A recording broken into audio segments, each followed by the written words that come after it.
RCN. Le son de la différence. I Feel Good sur RCN, Christophe Chevardet.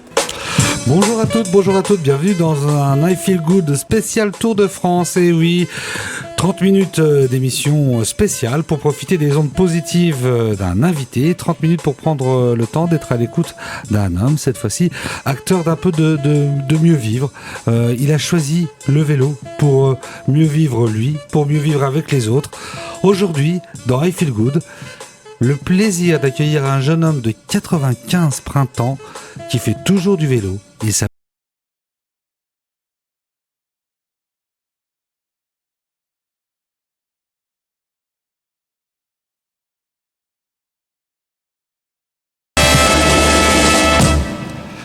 Bonjour jeune homme. Bonjour. 95 ans, c'est vrai ça ?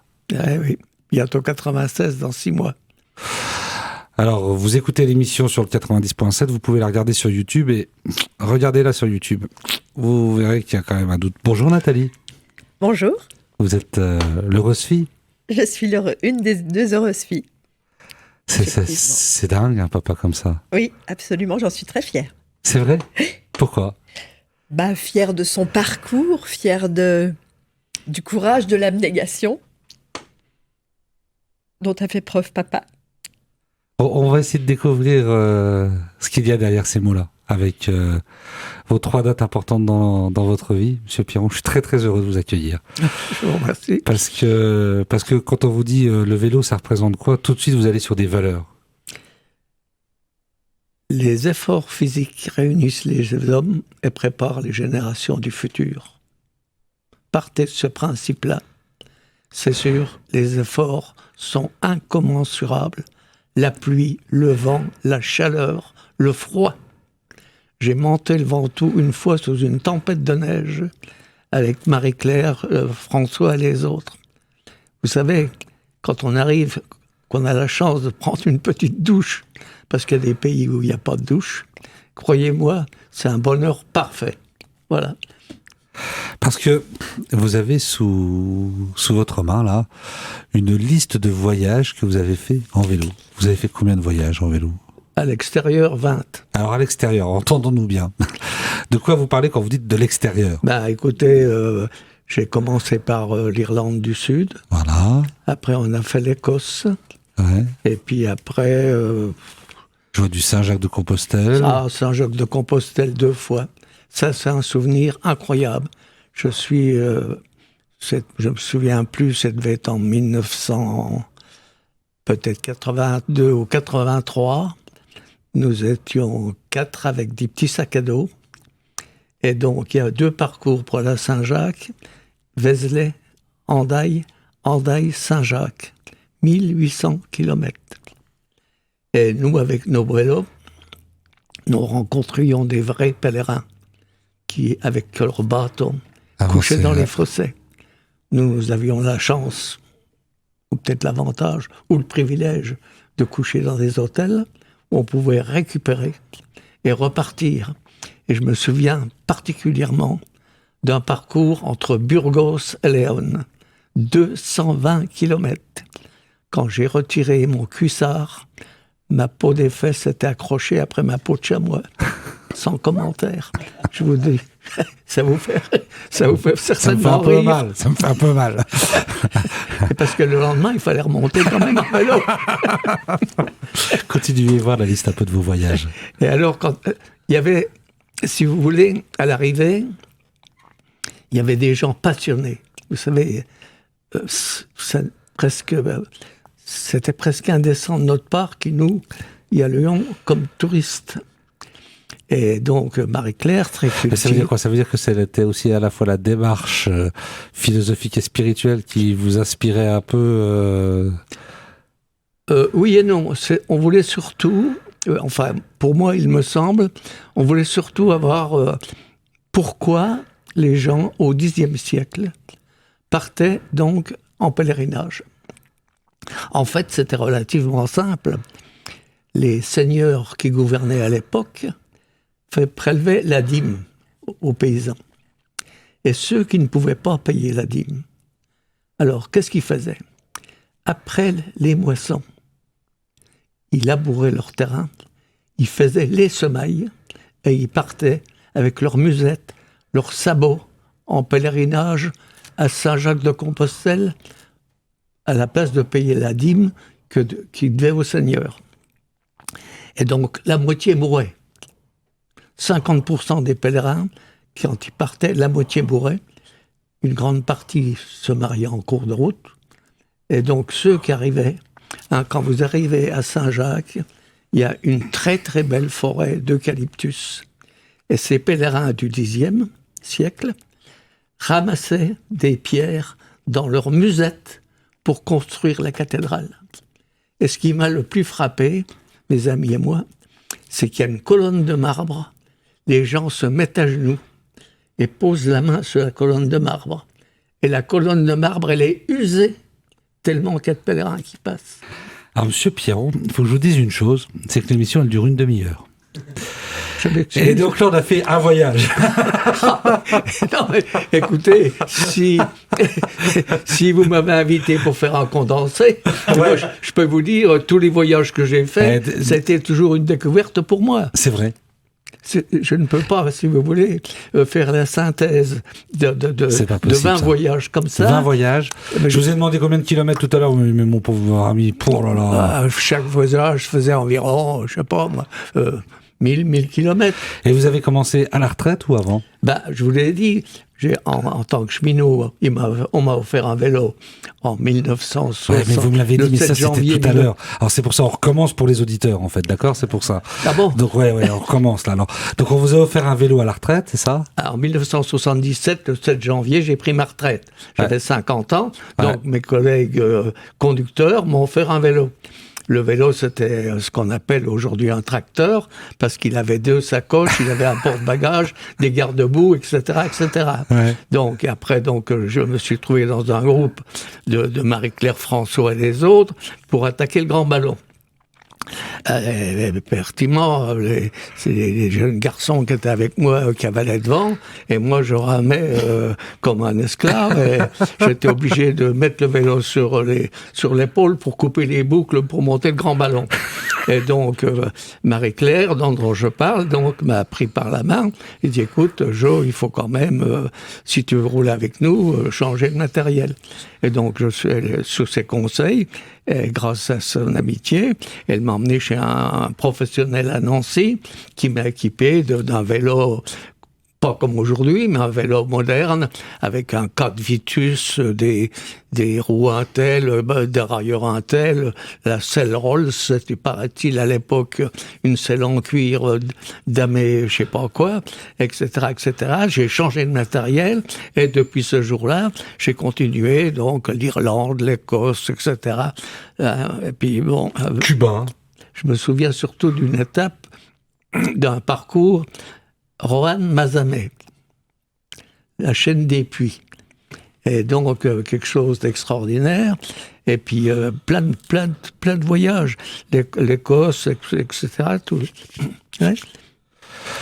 Ça, vous avez évoqué Marie-Claire et François. Ça fait partie de vos 3 dates importantes dans votre vie, parce que c'est pas parce que vous avez 95 printemps que vous allez faire exception et pas avoir droit aux mêmes questions que tout le monde. On demande toujours 3 dates importantes dans sa vie aux invités. Donc, il y a la rencontre et la mise en route avec vos amis sur l'aventure du vélo, oui, à l'âge de la retraite venue.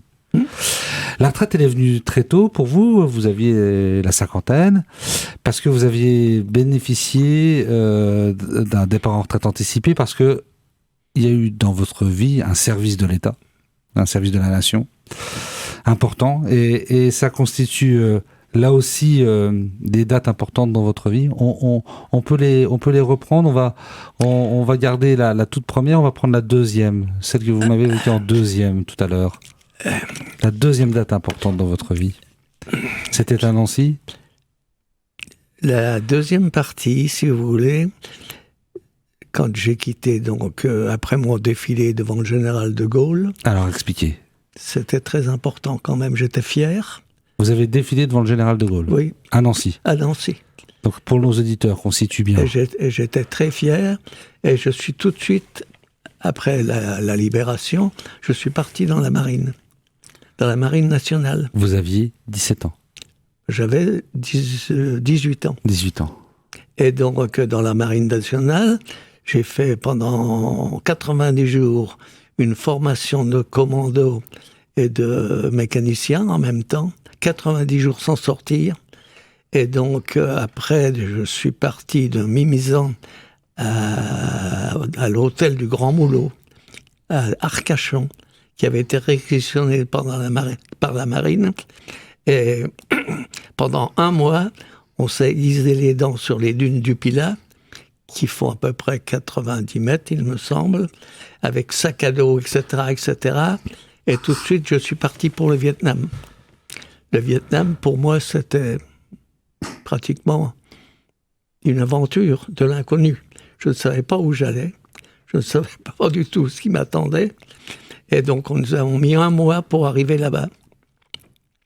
Je suis arrivé au large de Saigon, c'est-à-dire à 90 km de Saigon à peu près. Et donc, le bateau était trop gros et nous sommes remontés le Mékong au travers de tous les bateaux qui avaient été coulés par les Japonais. Et mon arrivée donc à Saigon, pour moi, c'était la surprise parce que j'attendais les Viettes et c'était des Japonais. Les Japonais n'étaient pas au courant parce qu'il n'y avait pas moyen de communication que la guerre était finie. Bon, nous étions commandés par l'amiral Thierry d'Argentlieu à l'époque et nous sommes arrivés. Les Japonais sont partis gentiment pendant un mois après et donc on a été reçus par le peuple comme les Américains ont été reçus en France, accueillis à bras ouverts. Malheureusement, ça s'est gratté par la suite, l'histoire, vous la connaissez, par cœur, etc., etc. Plutôt que de partir 6 mois après, on est resté 10 ans. Il s'est terminé, comme tout le monde le sait, etc., etc. Donc j'ai eu la chance... Vous y êtes resté 2 ans, c'est ça? Oui, 2 ans complets. J'ai été blessé au pied, d'ailleurs. Et il y avait tellement de monde dans les hôpitaux qu'on m'a évacué à Phnom Penh, au Cambodge, en camion. J'ai été très bien soigné à l'hôpital Norandom Sihanouk. Et après, donc, je suis revenu retrouver mon bateau et tout. Mais je faisais partie d'une flottille amphibie. Cette flottille amphibie, donc, consistait à ravitailler tous les postes qui étaient le long des cours d'eau, etc., etc. Donc, il y avait donc... et j'ai eu la chance d'assister à la fête des eaux. Je ne sais pas si vous êtes au courant ce que c'est que la fête des eaux. Allez, racontez-nous. La fête des eaux, c'est à Phnom Penh, c'est là où le niveau de l'eau est le plus élevé. Pourquoi? Parce qu'il y a la mousson, des précipitations très très importantes, et par vagues, comme des douches successives, il y a les montagnes du Tibet qui fondent, et la mer qui remonte, c'est les grands marais d'équinoxe.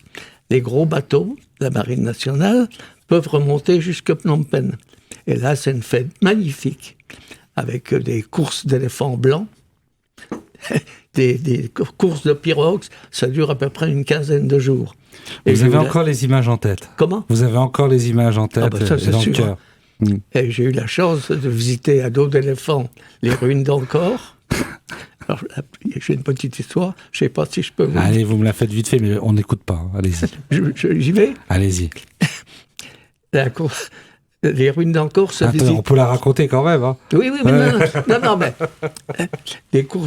Les ruines d'Angkor se visitaient à dos d'éléphant à l'époque. Et donc, il y a un petit appontement qu'ils avaient fait. On arrive près de la nacelle. Alors, on était un petit peu en goguette, 2-3 copains marins. Et tout à coup, il y a un sous-officier qui arrive avec une belle blonde, des cheveux assez rouges. Et aussitôt qu'elle approche du panier dans lequel on monte, hein, parce que sur le dos d'éléphant, il y a un petit arrangement en osier sur lequel elle montait. Et donc, cette dame magnifique-là, l'éléphant se retourne. Je ne veux pas. N'en veut pas. Alors, le cornac tape, l'éléphant revient près de l'appontement, la femme veut donc avancer la jambe, l'éléphant se retourne. Alors, l'officier qui était là, il dit « Qu'est-ce qui se passe ?» Et le cornac lui dit, Madame malade. Nous, on s'escaffe. Tout marin abordé. Madame malade, Madame éléphant, pas prendre Madame malade. C'était réglé. Voilà. C'est incroyable, hein, ces éléphants. Non, mais ça nous faisait rire. Mais c'était tellement... C'était une gêne. Enfin, je dis ça aujourd'hui, mais on s'en foutait pas mal, remarqué. Voilà. C'était la découverte là-bas. Comment ? Vous avez découvert, vous avez... Ah non, mais là, c'était... Vous savez, le Cambodge, comme la Cochinchine, l'Indochine, le Laos et tout, c'est un pays extraordinaire. Et pour revenir au vélo, j'y suis retourné 50 ans après. Ouais, alors justement... 50 ans après, il y a un de mes amis, Bernard, qui me dit, tu sais pas, ça ne dirait rien de retourner quand j'écoute l'Indochine, c'est la malaria, la dysenterie, avec tout ce que ça comporte, hein, avec toutes les maladies qu'on peut imaginer, parce que vous savez, la brousse, c'est pas rigolo. Hein. La brousse, il y a tout ce qu'on peut imaginer, d'ailleurs. Des trucs. Et vous y êtes allé en vélo ? Oui, j'ai fait le tour en vélo, oui. Combien de temps ? Comment ? Combien de temps vous avez passé là-bas ? Un mois. Un mois de vélo ? Oui. Au Vietnam ? Dans les années 90, alors ? Oui, dans ces fourchettes-là, oui. De toute façon, je vous dis, si ça vous intéresse, j'ai des documents, un carton complet de documents de mes voyages. Parce que les voyages, là, ça s'improvise pas, hein. Il faut les mijoter, il faut s'entraîner moralement, il faut s'entraîner physiquement, ne pas chipoter quand il fait chaud, froid, pluie, etc. Et donc, 50 ans après, j'y suis retourné. C'est de là que vient votre surnom, Joe, parce que votre prénom c'est Georges, et tout le monde vous appelle Joe. Oui, tout le monde. C'est de la période Vietnam 1945-1947, c'est ça ? Non, je vous l'ai dit, quand on arrive dans les forces françaises de la résistance, on vous enlève votre carte d'identité et on choisit un nom de guerre. D'accord, c'est là. Et mon nom de guerre, c'était Joe. D'accord. Okay. Et tout le monde m'appelle Joe. D'ailleurs, peu de personnes m'appellent Georges, si vous voulez. Le souvenir du général de Gaulle à Place Stanislas à Nancy, ça cause encore aux jeunes que vous êtes ? Eh bien, j'étais fier, vous savez. J'étais fier quand on passe devant le grand hôtel, là. Vous savez, alors, la 42e groupe Lorraine est parti des premiers devant le général de Gaulle. Hein, vous savez, c'était un moment émouvant quand même. Hein. Il était temps aussi que ça se termine parce que le 42e groupe Lorraine au Ménilmitry avait été encerclé par les Allemands, etc., etc. Et on ne savait pas trop à quelle sauce. En toute honnêteté, on ne savait pas trop à quelle sauce on allait être mangé. On fait une petite pause musicale, c'est vous qui l'avez choisi sur ce grand souvenir de la place Stanislas avec le général de Gaulle et de la France qui se libère. Oui. I Feel Good sur RCN, Christophe Chevardet. Jo Pierron, mon invité, sa fille Nathalie, mais on donne la parole pour le moment à Jo. 95 printemps, un amoureux de la petite reine. Vous faisiez du vélo avant d'être en retraite, Jo ? J'en faisais un petit peu, mais pendant la guerre, si vous voulez, les vélos, c'était des gros vélos bien solides. Et à la place des pneus, on mettait des tuyaux d'arrosage. Ouais. C'était très, très facile. Ça changeait plus facilement. Ça crevait moins. D'autant plus qu'on raccortait les deux bouts avec un bout de manche à balai avec des agrafes. Ah, pour ça tient bien. Bah, c'est bon, ça. Il y avait un moment où on devait peut-être un peu sauter. Les amortisseurs étaient très fiables. Et il y avait rarement d'accidents de vélo. Ça, je peux vous dire que... Par contre, vous dites donc, justement, qu'est-ce qui vous est arrivé il y a 2 ans ? Vous avez fait une petite chute de vélo ? Non, il n'y a pas 2 ans, il y a 3 mois. Il y a 3, pardon. Oh là, je raconte n'importe quoi. Qu'est-ce que vous avez fait ? Bah, écoutez, certainement que une ornière était peut-être un peu trop large ou un défaut d'inattention. Je roulais aux environs 15-20 à l'heure et puis la roue avant s'est bloquée, je suis passé au-dessus. Je me suis retrouvé aux urgences grâce à la gentillesse Michel, un copain. Et puis donc, ils m'ont vu arriver un petit peu de guingois comme ça. J'étais très bien soigné aux urgences à Lunéville, d'ailleurs. Ils m'ont regardé, ils m'ont demandé mon âge. Ils m'ont dit, vous faites encore du vélo à l'âge que vous avez? J'ai dit oui, je m'excuse. Et donc, ils m'ont passé un scanner, ils m'ont passé la radio, ils m'ont fait des tests et tout. Ils m'ont dit, voilà, vous avez donc un gros problème à l'épaule gauche et deux côtes de cassé. Bon, écoutez, maintenant, levez un petit peu le pied, si vous voulez, mais attendez surtout que ça se ressoude. Voilà. Et donc là, vous n'avez pas refait de vélo depuis 3 mois? J'attends un petit peu quand même. Ah, vous arrivez? Non, mais j'écoutais quand même les conseils des facultés. Hein. Et vous savez comment que c'est, on a beau avoir du courage, etc., etc. Vous savez, le corps humain, on peut remplacer des pièces, mais on ne peut pas tout remplacer quand même. Et votre dernier voyage, c'était quoi? C'était en Alsace, là. Donc le col du Donon? Oui. Combien de jours pour y aller et revenir? D'habitude, on faisait Lunéville à Brechevillers et retour. En combien de temps? On partait le matin, tranquillement. Et puis, quoi? Et on revient le soir, quoi. Ah non. On revenait pour midi. Pardon. Ah, l'apéro, on le faisait à la maison, quoi. Écoutez, on peut pas tout faire quand même, hein. Non, on avait des moments très, très agréables, vous savez. Il y a l'effort, et l'effort est suivi, si vous voulez. Comme du dans la mi-journée. Je peux même vous dire que, dans le pèlerinage de Saint-Jacques-de-Compostelle, on a commencé à manger chez Marc Menot, à Vézelay, je ne sais pas si vous connaissez. Ouais, très bien. Bon, et puis après, on a fait 90 km, je crois. Oh là, après? Oui, après, oui, mais enfin, les premiers kilomètres étaient... C'était le seul repas vraiment gastro qu'on a fait pendant tout le parcours. Ils étaient un peu plus longs, les premiers kilomètres. Votre plus beau voyage, est-ce que vous arrivez à dire que vous avez eu un plus beau voyage? Le plus beau, c'était la traversée des États-Unis. Parce que vous ne l'avez pas encore cité, mais vous avez traversé les États-Unis. Parce qu'à la traversée des États-Unis, on a reçu beaucoup de leçons d'humilité. Pourquoi? Les gens c'était la route 66, on est d'accord, oui. Voilà. Ouais. Les gens étaient super gentils. Les Américains arrivaient, vous savez, dans les villages, ils arrivaient, vous voulez boire Il y en avait même un qui avait été à la pêche à la truite. Il voulait absolument me donner les truites dans mon sac à dos. Je m'expliquais, etc., etc. Et je vous dis, on a des leçons, vraiment.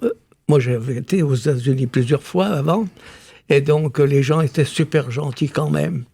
Et alors, la panacée, c'était quand on a vu Hollywood, vous savez. Ouais. On voit écrit sur la Hollywood colline. de loin, et c'est la vallée de la mort, là. Il y avait 43 degrés.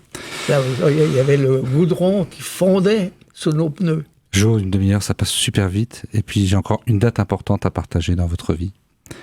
C'est une date vraiment importante, c'est la première. Elle est un petit peu dure, dites donc. Vous voulez que je revienne dessus? Ouais. C'est pas compliqué. Date? Mon père avait fait la guerre de Verdun. Blessé 2 fois, il n'avait plus que 2 doigts. Et le visage massacré. Il était croix de guerre, médaille militaire et légion d'honneur. Et pendant la dernière guerre, à la place de rester tranquille, comme mutilé de guerre, comme il était cheminot, il faisait partie d'une filière de prisonniers. C'est-à-dire que tous les prisonniers et des juifs qui voulaient partir en zone libre, parce qu'il y avait 2 zones à l'époque. Donc, il passait à la maison, la nuit. Mon père ou ma mère les habillait en cheminot SNCF et tout, et il les chargeait dans des wagons de marchandises, le mieux possible, en les cachant, etc., etc. Et un jour qui n'a pas été fait comme un autre, il y a un Allemand à la gare de Lunéville qui a perdu sa cantine. La cantine, c'est une caisse métallique dans laquelle les Allemands mettaient tous leurs habits. Il a perdu son fusil et tout. Et mon père, qui était donc de service la nuit-là, les Allemands ont donc répertorié tous les cheminots qui travaillaient ce jour-là, et donc sont arrivés donc, chez mes parents. Ils sont arrivés à 5 soldats. Ils ont ouvert la porte. Tous les 5 sont mis à tout retourner, du grenier, la cave, tout retourner. Et je me souviens parce que ma mère disait « Restez donc tranquille ». Et ils avaient mis les bras dans le fond des armoires. Ils sortent toutes les piles de linge et tout. Et au grenier, qu'est-ce qu'ils trouvent? Ils trouvent les capotes. Les capotes, c'était les vêtements kaki. que l'armée française avait. Et donc, ma mère les gardait précautionneusement, parce qu'on était 5 gosses à la maison, et leur faisait des petits patins, hein, pour avoir chaud. Et quand les Allemands ont vu les capotes, oh là là, ça a été le tollé général. Ils ont précipité ma mère par terre et lui ont balancé des coups de crosse de fusil. Moi, j'étais là, terrorisé de... Vous savez, c'est l'image vous prend les tripes. J'étais là, il faut que j'en tue. Hein. J'avais qu'une idée en tête, en tuer. J'avais une... Vous savez, c'est dans les tripes, ça. Je ne sais pas si vous êtes déjà passé dans un moment comme ça. Et 3 ou 4 mois après, ou 5 mois, je suis parti dans les forces françaises de la résistance, à pied, avec une musette, une paire de chaussettes et un sandwich, de Lunéville jusqu'au Ménilmitry. Le Ménilmitry, ça se situe après, comment je vous dirais, à côté de Charmes. Quand vous quittez l'autoroute, tout de suite sur la gauche, c'est un village, il y a 3 habitants, 3 ou 4 habitants. Un des plus petits villages. Voilà. Ouais. Et pour rentrer là-dedans, c'était encore plus petit village de Meurthe-et-Moselle. C'était très difficile parce que donc, le 42e groupe Lorraine, si vous voulez, était donc protégé par des mines et des sentinelles partout, etc., etc. Et il fallait un mot de passe pour pouvoir rentrer. Et Joe, il faut que je vous arrête, mais qu'est-ce qui vous donne l'envie d'avancer comme ça toujours ? Qu'est-ce qui vous donne l'envie d'avancer toujours comme ça ? Qu'est-ce qui vous donne la passion, l'envie d'avancer toujours comme ça ? Ben, vous savez, à mon âge, on n'avait pas le choix. Vous savez, mon père à la guerre m'a dit, c'est pas compliqué. Pour pas avoir faim, on va planter des patates. Ben oui, mais quand même, on allait à l'école, le jeudi, on allait au bois, ramasser du bois mort. Le dimanche, on le sciait. Et quand on pouvait faire un jardin, planter des patates, on avait des patates. Et mon père m'a dit, c'est pas compliqué dans la vie, c'est comme ça. Il y a les bouchers et il y a les veaux. Mieux vaut être boucher que veau. Et donc, la philosophie est la suivante. Si tu travailles, tu gagnes ta vie. On va terminer. Merci, Jo. On va donner la parole à votre fille. Fait quoi de ce papa-là, comme ça ? Ça fait quoi comme... Ah ben, j'en suis très fière. Alors, au-delà de la fierté... Comme je vous l'ai dit. Ah, complètement, oui. Au-delà de la fierté, c'est quoi ? Ça vous apporte quoi ? Ça Parce que Jo, il est papa, il est grand-père, il est arrière-grand-père aussi. Oui. Ouais. Donc... ça nous a donné le goût de se battre, le goût d'avancer, le goût du courage, cette notion de repousser ses limites quand il fallait. Et je pense que dans la vie, on avance en repoussant parfois ses limites, même si c'est difficile. Merci à tous les deux d'avoir pris le temps de venir jusqu'à Nancy, depuis Lunéville, d'avoir posé le vélo 5 minutes et puis une demi-heure, et puis de nous avoir partagé cette extraordinaire tranche de vie. Merci, Joe. Je vous rappellerai, les efforts physiques réunissent les hommes et préparent les générations du futur. RCN, www.rcn-radio.org